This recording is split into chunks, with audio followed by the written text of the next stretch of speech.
La historia universal del arte, tradicionalmente estructurada desde Occidente, no sería en verdad universal si no diera entrada al formidable episodio artístico de India, China y Japón. Pero no solo a las manifestaciones artísticas de estas tres grandes culturas milenarias, sino a todas las que en su entorno componen una constelación a modo de satélites deudores, desde Afganistán, Cachemira y el Tíbet, hasta Corea, sin olvidar hacia el sur Tailandia, Laos, Camboya, Vietnam o la isla de Java en Indonesia.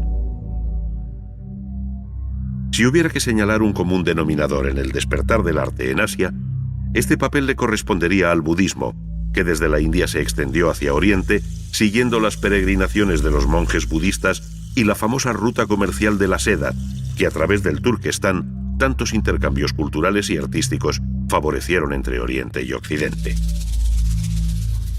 Ello no excluye la importancia de otras religiones como el brahmanismo, donde Shiva, el dios constructor y destructor, se representa con 4 brazos característicos y aquí como bailarín cósmico, encarnando la energía eterna. Su culto se reconoce igualmente a través del linga o falo como dios creador que es.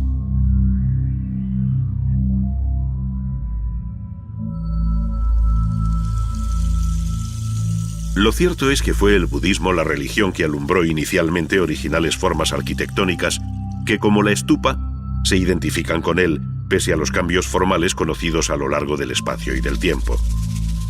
Desde las primeras stupas, concebidas como simbólicos volúmenes semiesféricos del universo, estas fueron evolucionando, trocándose en formas esbeltas y puntiformes, de pintoresco y atractivo perfil, que por razón de vecindad y número, llegan a formar conjuntos que rivalizan con el paisaje al tiempo que lo sacralizan. Se trata sin duda de un horizonte sagrado, en el que parece percibirse la serenidad misma del budismo, cuyo alcance espiritual resulta difícil de encerrar en palabras e imágenes. Además de la stupa, el budismo y el amplio espectro de las demás religiones dieron lugar a otras arquitecturas de carácter muy distinto, tanto en la India como en China, Japón y demás áreas de influencia, alcanzando un interés y monumentalidad ciertamente insólitas, dueñas de una belleza arcana tan atractiva como alejada de los cánones estéticos occidentales. En ella se pone de manifiesto una sensibilidad alimentada por la filosofía, la literatura y, en fin, por una concepción de la naturaleza, de la vida y de la muerte, esto es, del universo, muy distinta de la que ha nutrido la historia de Occidente. Muchas otras arquitecturas dieron al arte oriental una fisonomía y colorido sorprendentes, donde la piedra y la madera se han combinado con la naturaleza y los jardines, dando lugar a conjuntos de ensueño. En ellos se dibuja la propia geografía e historia de la arquitectura, donde en unos casos es clara la persistencia de las formas más antiguas y en otros se produce un quiebro hacia tradiciones foráneas de claro origen musulmán, como sucede en la India. En este último caso se dejan ver siempre raíces formales autóctonas, pues el perfil de las pequeñas y grandes cúpulas que rematan sus edificios no deja de ser familiar a los habitantes de estas tierras.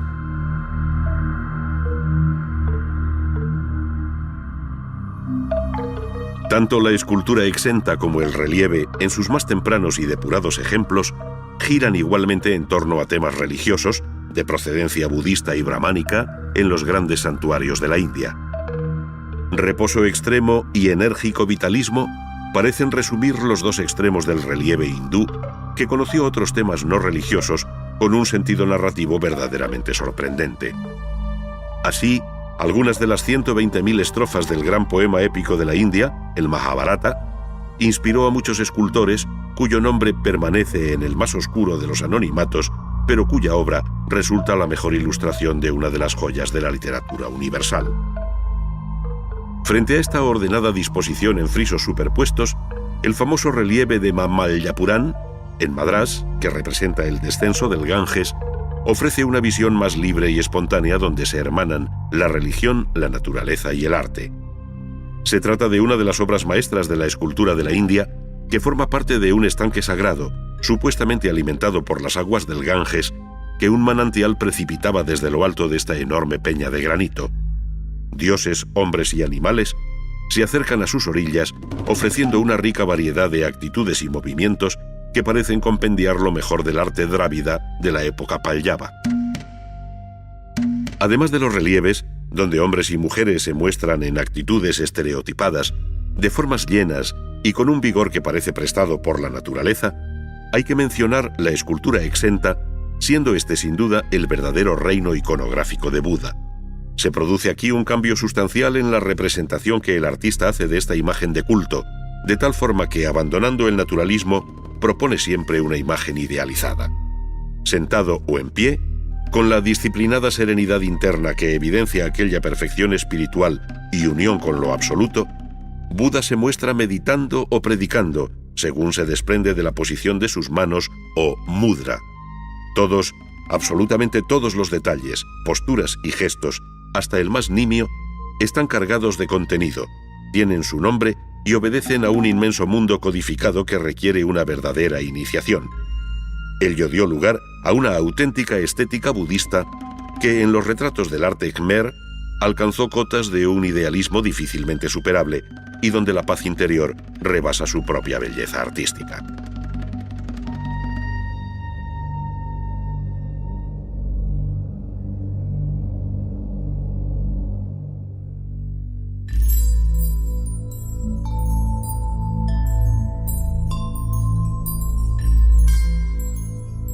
La pintura, la estampa, el bronce, la seda, la porcelana, el jade, la laca y cuantos materiales, técnicas y soportes puedan imaginarse, encuentran cabida en el arte oriental con rango de artes mayores, pues hasta la propia caligrafía alcanza un interés estético indescriptible.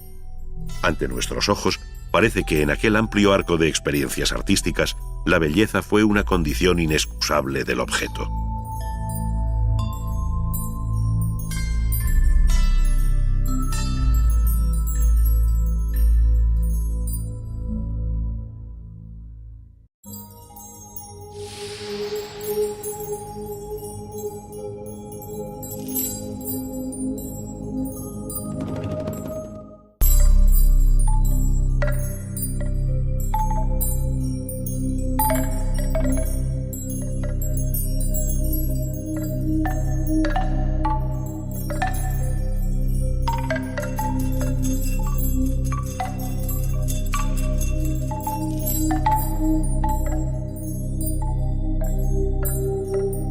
Si se dejan atrás los impresionantes testimonios vinculados a las milenarias ciudades septentrionales de Harappa y Mohenjo-Daro en el valle del río Indo, puede afirmarse que la historia del arte comienza definitivamente en la India en el siglo III a.C., con una dinastía, la de los Maurya, una capital, Pataliputra, la actual Patna sobre el río Ganges, un emperador, Asoka, y una religión, el budismo.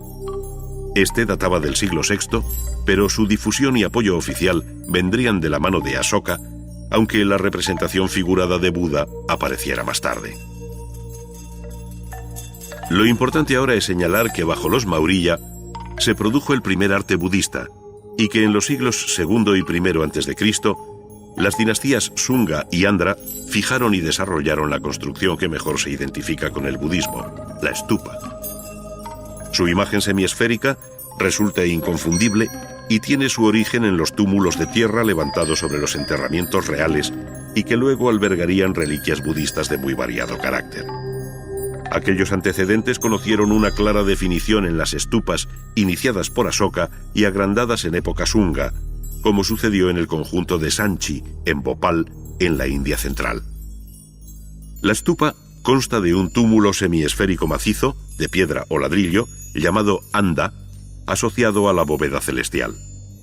En la cima se sitúa el Dharmika, o pequeña plataforma donde viven los dioses por encima de la tierra, erigiéndose allí un curioso parasol o chhatra, símbolo de divina dignidad.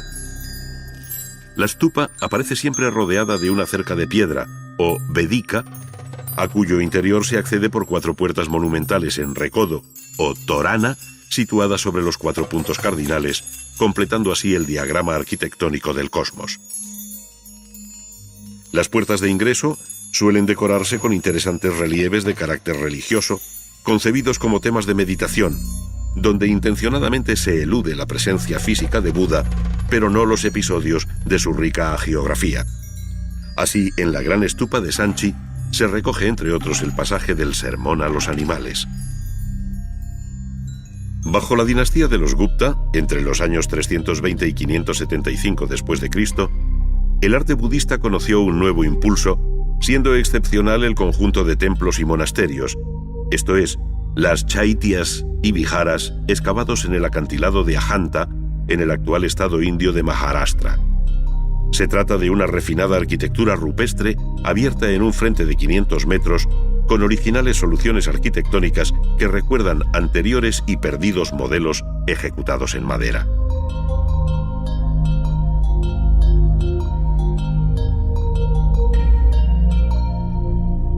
Las chaityas, con un pórtico de gran empaque, una generosa entrada de luz y ricos paños escultóricos sobre el atrio, tienen algo de estructura basilical abovedada.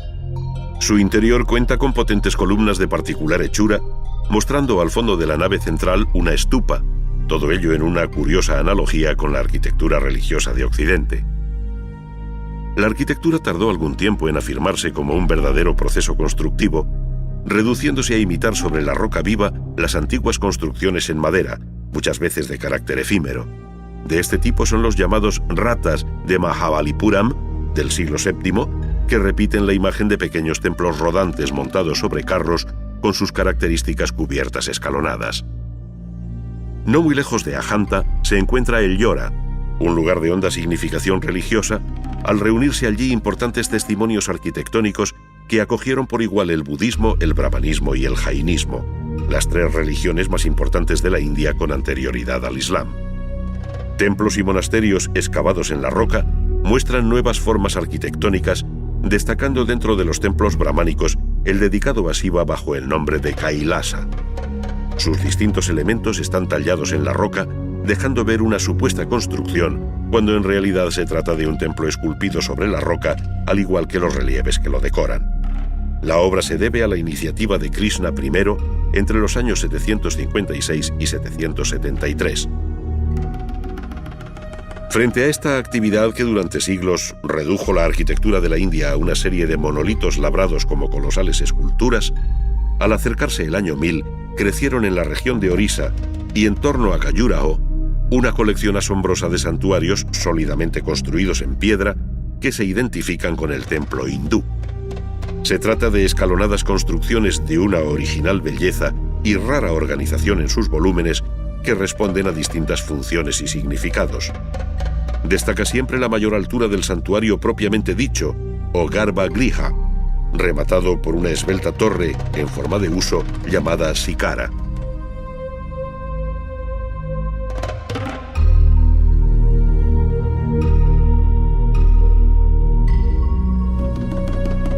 Todos estos cuerpos de arquitectura, tratados con un sentimiento repetitivo en sus elementos constructivos, se ven aliviados por una rica serie de relieves que recubren los exteriores, dando entrada a conocidas escenas de amor, donde el erotismo divinizado de los grupos enlaza con la energía creadora de la armonía universal emanada de Shiva y Vishnu, que con Brahma completan la tríada divina del vedismo.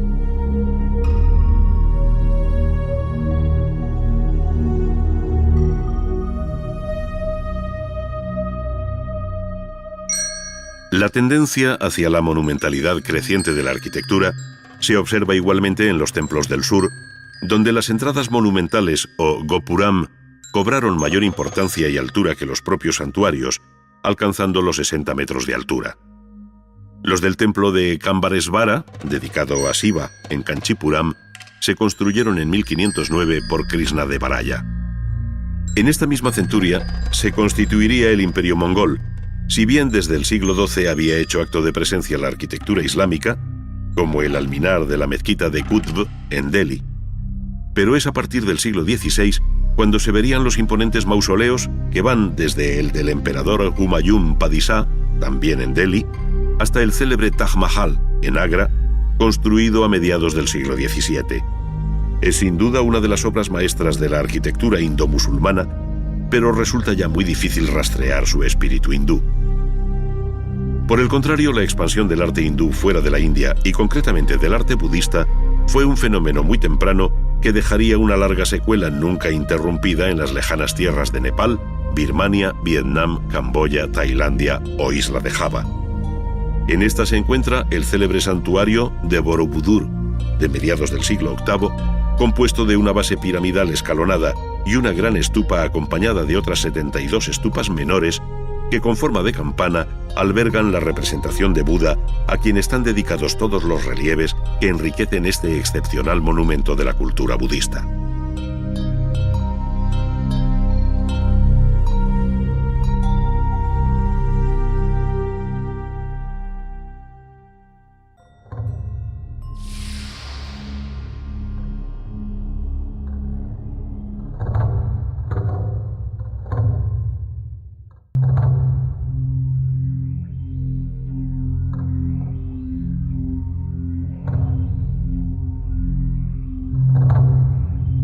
La imponente y serena imagen del gran Buda de Kamakura, fundida en bronce en 1252, habla muy alto, a pesar de su mutismo, de la importancia que alcanzó el budismo en Japón.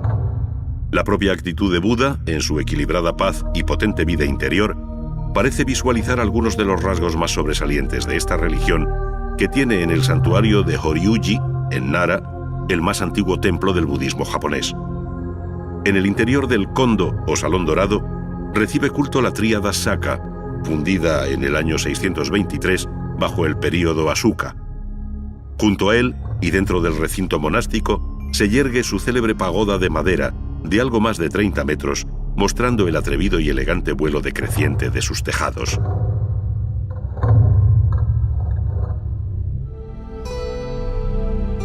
Como contrapartida a la vistosa arquitectura budista, conservamos la sencilla y antigua imagen de los santuarios sintoístas, gracias a que desde el siglo VII sus edificios de madera se vienen reconstruyendo cada 20 años. Sin embargo, el apoyo oficial del budismo fue creciente, y de aquí el empeño del emperador Shomu por construir el mayor monasterio budista visto hasta entonces, el Todai-ji de Nara, consagrado en el año 752 y tenido hoy por la mayor estructura de madera existente. Para su interior también quiso la más grande escultura de Buda en bronce, el Buda Vairocana. El monasterio de Todai-ji fue restaurado por el monje Chogen en los años finales del siglo XII, de quien nos ha llegado este excepcional retrato, obra cumbre de la escultura japonesa.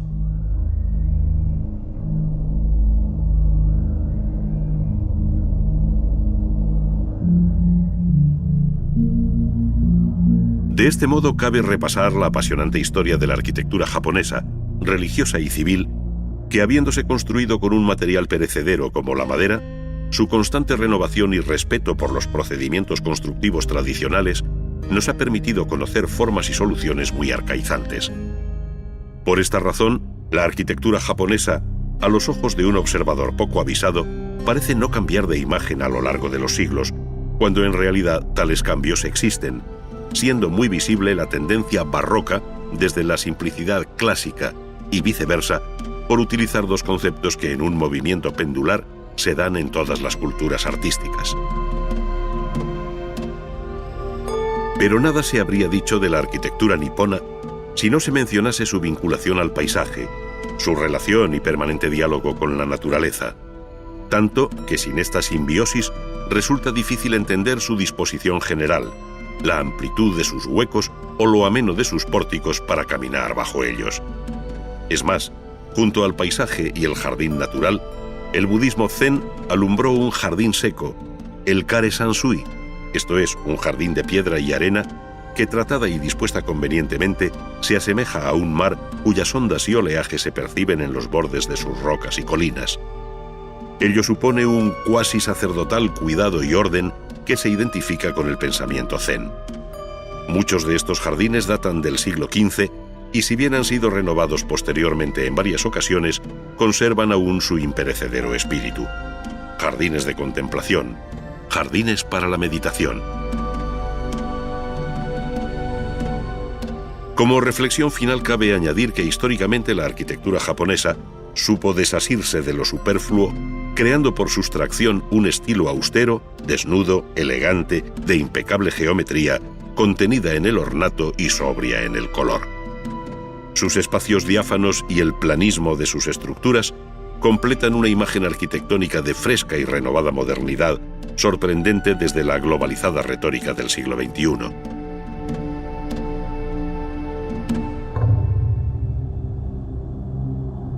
Los pliegues más sensibles del alma japonesa se recogen muy probablemente en la pintura, pero sobre todo en el grabado.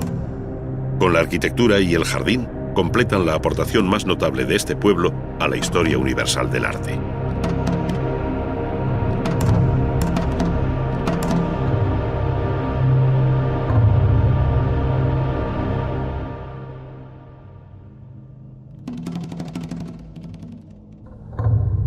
Como no podía ser de otro modo, la primera pintura japonesa surgió en el ámbito religioso del budismo, inspirándose en aquel infinito universo que acabarían estereotipando mandalas de un modo muy gráfico.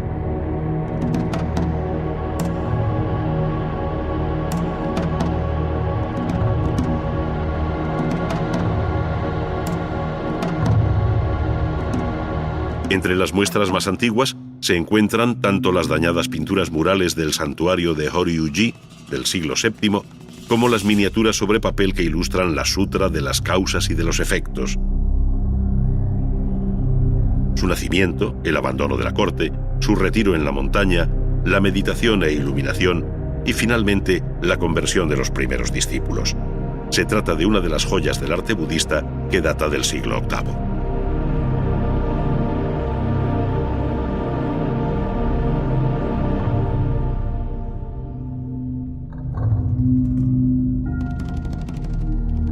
Otra de las obras maestras es la ilustración también de un emmaki, o rollo horizontal de papel, en el que se recoge la historia de Genji, de la primera mitad del siglo XII. El alcance profano del texto dio lugar a todo un género pictórico conocido con el nombre de Yamato-e.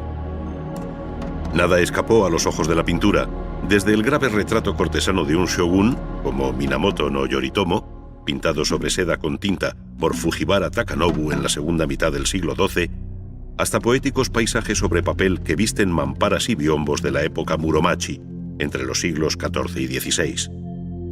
Para entonces la pintura ya se había liberado del apoyo literario de un texto para ser ella misma, pintura, y los artistas, firmando su obra, hicieron salir a esta de un secular anonimato. Es más, los nombres de los pintores alcanzan en ocasiones a varias generaciones de una misma familia, formando verdaderas dinastías, como sucede con los Kano a lo largo de los siglos XVII y XVIII.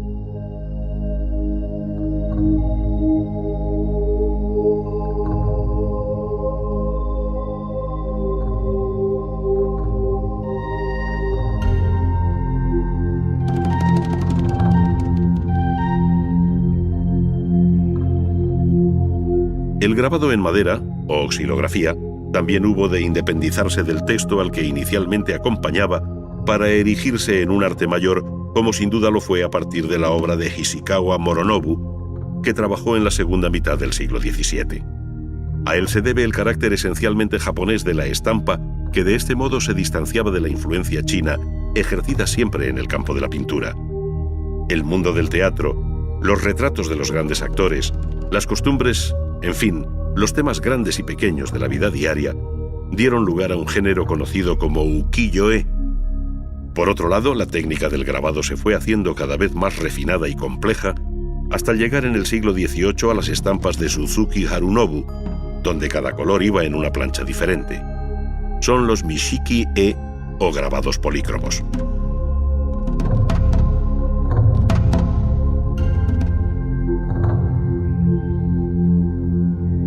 Elegancia en la composición y delicadeza en el trazo y el color son dos constantes que quedaron en la estampa japonesa, cuya historia se cierra en el siglo XVIII y principios del XIX con Utamaru, Hokusai y Hiroshige.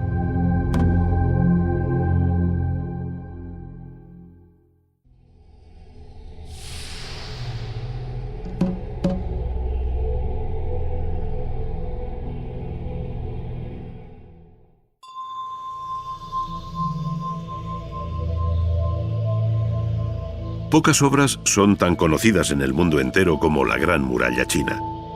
Su recorrido por el accidentado paisaje parece resumir la larga historia de este pueblo con sus altos y bajos, la extensa realidad de su geografía y el refinamiento de su cultura. iniciada en el siglo III a.C. bajo la dinastía Han para detener a los nómadas del norte, se terminó en aquella misma centuria por el primer soberano que llevó el título de emperador, Sin Se Huangti. A comienzos del siglo XV fue reconstruida en piedra con potentes torres por el emperador Yongle de la dinastía Ming, no coincidiendo en su recorrido con el trazado anterior y sobrepasando su longitud los 4.000 kilómetros. Esta serpenteante construcción que separa China de Mongolia mantiene una altura media de entre 8 y 10 metros con un grosor de algo más de 6 metros. Al mismo emperador Yongle se debe el renacimiento urbano de Pekín al trasladar desde Nankín la capital imperial.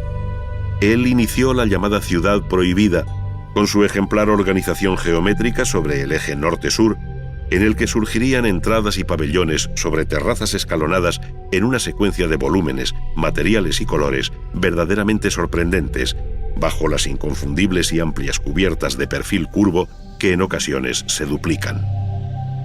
Las tres grandes salas principales llevan los nombres de Tai Ho Tien, o Pabellón de la Armonía Suprema, donde tenían lugar las grandes ceremonias ante el trono imperial, el Pabellón de la Armonía Media, o Chong Ho Tien, y el Pabellón de la Armonía Protectora, o Pao Ho Tien, con la gran sala de audiencias. En ello se acusa la rigidez del ceremonial cortesano y el carácter inaccesible de la figura del emperador, cuya omnímoda autoridad fue ejercida durante siglos desde el interior de esta Tzu Qing Cheng, o Ciudad Púrpura Prohibida. Las habitaciones imperiales, los jardines interiores y una larga serie de palacios dentro de su recinto, protegido por un fuerte muro y un foso con agua, completan este conjunto enriquecido por los distintos emperadores de las dinastías Ming y Qing.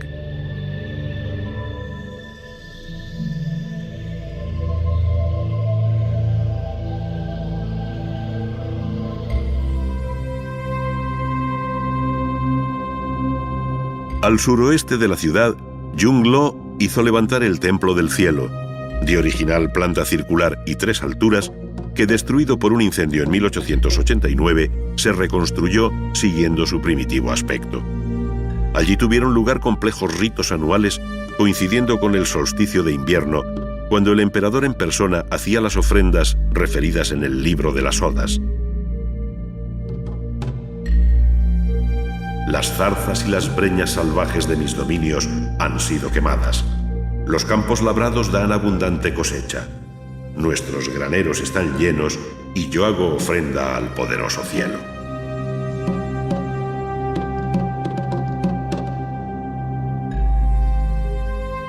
El budismo conoció su edad de oro en China entre los siglos IV y X, conservándose impresionantes testimonios de arquitectura y escultura rupestres en las grutas de Yungang y Longmen. Las figuras de Buda sedente hablan de aquel momento en que el confucianismo y el taoísmo se vieron temporalmente postergados por esta religión ecuménica que, procedente de la India, encontró firme apoyo en la dinastía Tang. Pero no solo fueron los templos excavados en la roca. La arquitectura religiosa en China ofreció un modelo inédito, la pagoda. Su imagen torreada resulta inconfundible en el paisaje por el escalonamiento y repetición de sus distintos cuerpos, que con el paso del tiempo se fue haciendo más esbelta y elegante. En su construcción se utilizó la piedra, pero sobre todo el ladrillo y la madera, alcanzando un gran refinamiento algunos ejemplos que han sobrevivido hasta nuestro tiempo, como la de Sakyamuni, de Fogongxi, en Xinxiang. Su planta octogonal multiplica los quiebros, luces y sombras, tanto vertical como horizontalmente, dando lugar a una atractiva torre que es en sí misma un auténtico belvedere sobre el paisaje. Por esta razón, no es de extrañar que en el siglo XVIII los paisajistas europeos incorporaran la pagoda a sus pintorescos jardines, soslayando el significado budista que alberga en su interior.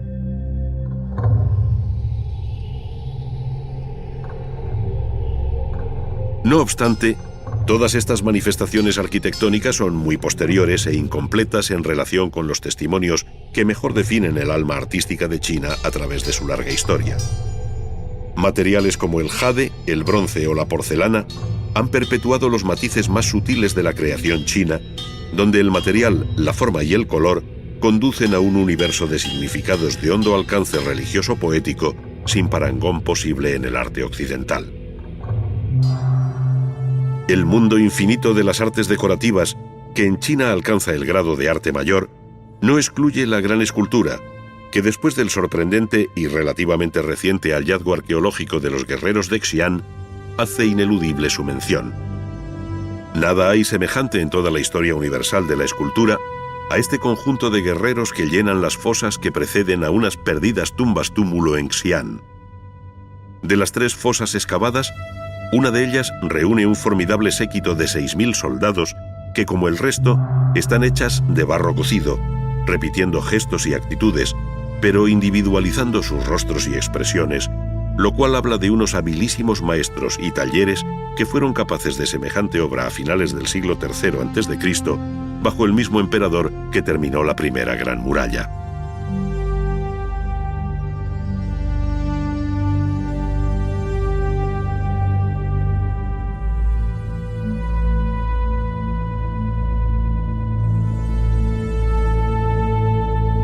En la pintura es donde probablemente se encuentran los pliegues más delicados e íntimos de la estética china, a los que contribuye de forma decisiva los textos y la propia caligrafía que la acompañan.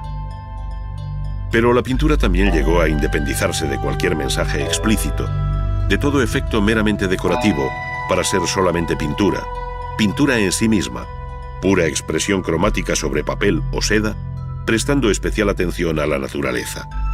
Esta se manifiesta de modo original a través de unas vivencias inéditas del paisaje entre real, imaginario y construido, donde los diferentes planos, alturas y profundidad de la mirada del pintor distan mucho de la perspectiva racionalizada y geométrica vista en la pintura occidental.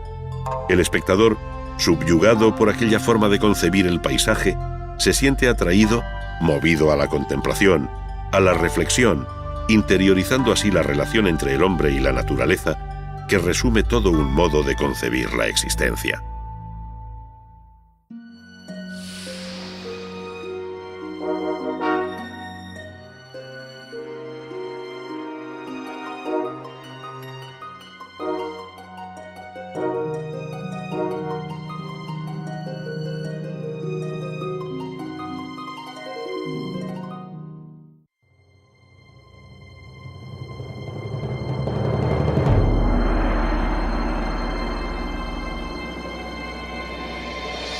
Se conoce con el nombre de Edad del Hierro a una etapa de la historia en la que este metal y sus aplicaciones representaron un progreso cierto sobre la anterior Edad de Piedra. Desde entonces la metalurgia fue mejorando las técnicas para la obtención del hierro a partir de los minerales que lo contienen, avanzando igualmente en su posterior manipulación, bien sea como hierro fundido o como hierro forjado. La fundición y la forja, siempre con el auxilio del fuego, permitieron hacer herramientas, armas o elementos de construcción. Pero no puede olvidarse que el hierro, más allá de su pragmática e inmediata utilidad, también conoció desde antiguo una consideración artística. De este modo, los llamados hierros artísticos representan un importante capítulo dentro de la historia del arte. La manera de trabajarlos en la forja sobre el yunque, donde la distinción entre artista y artesano se diluye al calor de la fragua, contribuye a dignificar aún más este oficio al que el mito clásico ya le otorgó una especial atención en la conocida historia de la fragua de Vulcano. Sus escenas, protagonizadas entonces por los cíclopes, se actualizan a diario en el interior de estos talleres, en los que el golpeteo de los mazos y el calor del fuego advierten de la naturaleza de este metal que se resiste a ser doblegado. En la fragua trabajan varios herreros atendiendo distintos encargos a la vez. Unos se dedican a perforar un barrote para hacer una reja cruzada. En un segundo plano se ve el cegador trabajo de quien está soldando unas piezas, mientras cerca de nosotros asistimos a la preparación de una pletina con la que se dispone el forjador a trabajar el hierro para hacer las piezas de una reja al modo románico. Prácticamente nada ha variado en el procedimiento desde aquella remota etapa medieval. Con el hierro al rojo claro, esto es, cuando ha alcanzado una temperatura aproximada de 900 grados, el herrero golpea con habilidad un extremo de la pletina sobre la tabla del yunque curvando su cabeza e iniciando lo que se llama enrollado. Con el hierro aún caliente y por lo tanto dúctil, introduce la pletina en el ojo de una plantilla que permitirá darle la forma de voluta o roleo en espiral. La operación se repite con el otro extremo de la pletina para hacer un elemento simétrico, de tal modo que ya solo reste trabajar la parte intermedia a la que tratará de dar forma sobre la horquilla asegurada en el tornillo del banco de trabajo. Ello exige que el hierro coja de nuevo la temperatura necesaria para hacerlo obediente, por lo que su calentamiento en la fragua se hace imprescindible.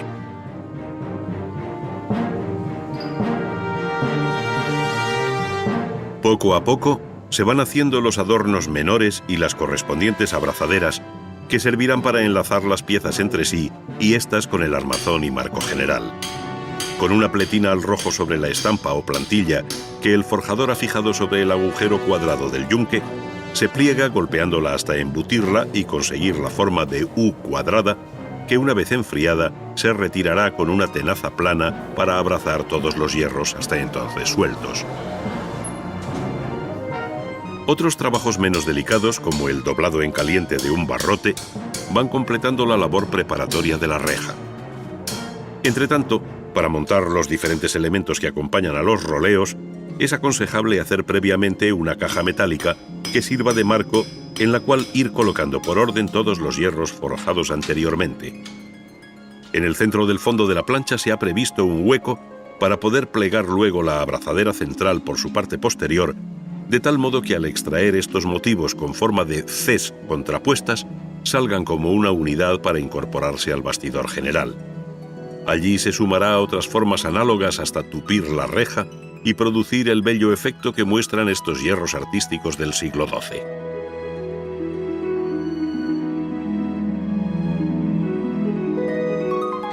Para ofrecer otras facetas de la forja tradicional, imaginemos que nuestro taller ha recibido el encargo de una reja gótica para la capilla de una catedral en Castilla, donde tantos maestros rejeros dejaron lo mejor de su arte. En la reja, los barrotes incorporan formas acorazonadas que el herrero curva y contracurva sobre una plantilla fija en el yunque.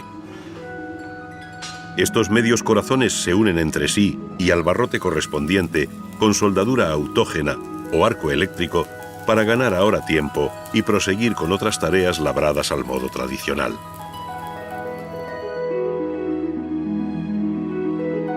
Cada uno de los barrotes lleva una basa que le servirá de asiento sobre el marco de la reja.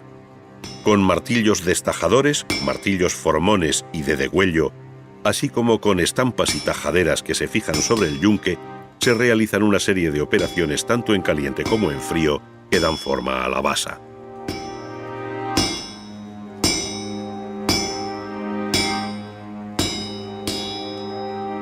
Paulatinamente se va señalando, rebajando, cortando y estirando los perfiles, molduras y vástagos que, si bien pasan prácticamente desapercibidos en la obra terminada, son objeto del mayor cuidado por parte del maestro, siempre ayudado en esta labor por un ayudante. La ejecución de estas piezas por separado exige finalmente la soldadura, que esta vez se hará al modo antiguo, esto es, al fuego. Tras preparar las dos zonas de unión, lo que se llama cebar los extremos a unir, se calientan hasta que el hierro alcanza el color blanco, el punto máximo que puede alcanzar para ser forjado a unos 1400 grados. Inmediatamente y sobre el yunque se golpea una pieza sobre otra hasta hacerlas solidarias. Soldadas las basas y capiteles, las formas acorazonadas y los rombos abiertos, vemos la grata composición final en la que se ha buscado la simetría y el ritmo en la distribución de sus motivos.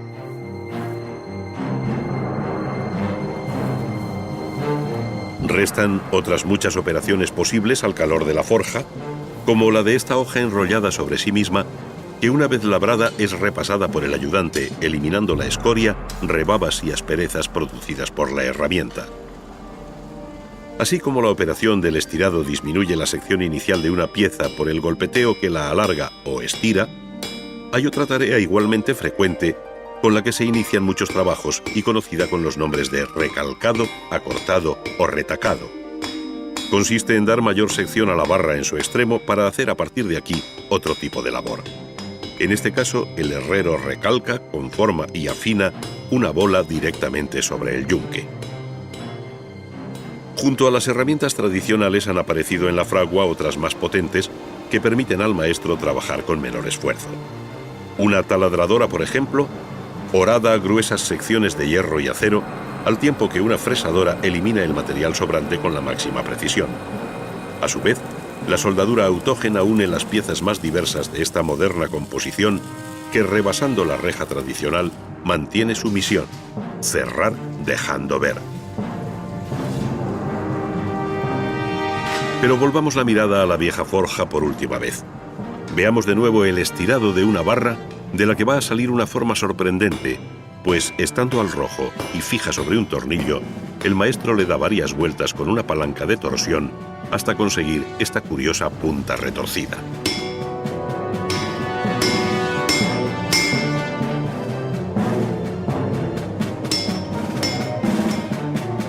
Una vez cortada la barra en la medida que se precisa, se unirá a otras similares para, por ejemplo, coronar una de las muchas obras en hierro forjado con las que Gaudí enriqueció su arquitectura, tal y como sucede en la Casa de los Botines de León.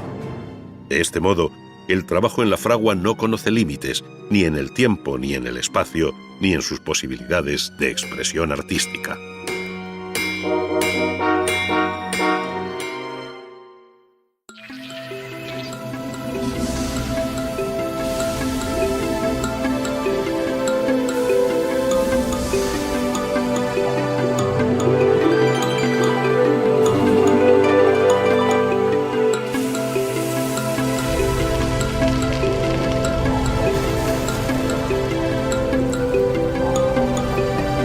Bienvenidos a Ars Magna, un viaje por la historia del arte en 10 capítulos.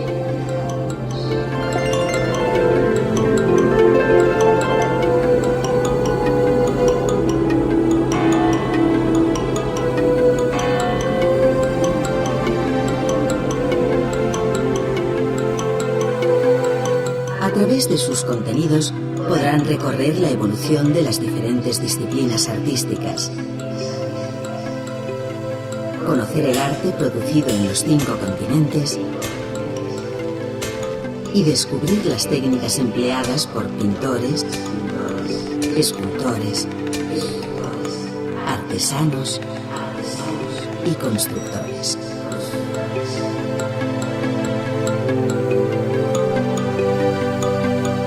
Disponen de 2 opciones de navegación: el acceso lineal, que permite visualizar los contenidos de cada disco sin interrupción alguna, y el modo interactivo, que posibilita la selección de secuencias audiovisuales en el orden apetecido.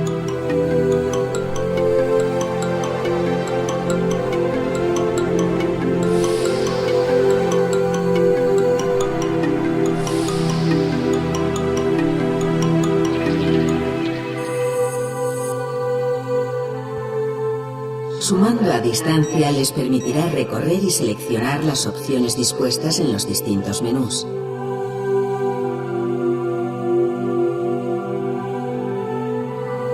Interrumpir la secuencia elegida para acceder al menú o exposición audiovisual siguiente.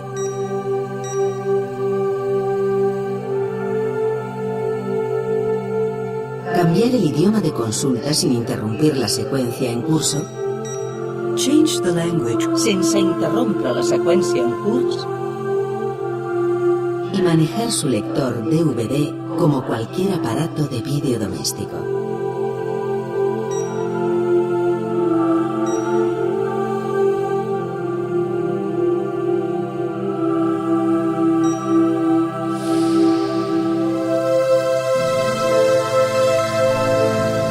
Les deseamos un grato viaje.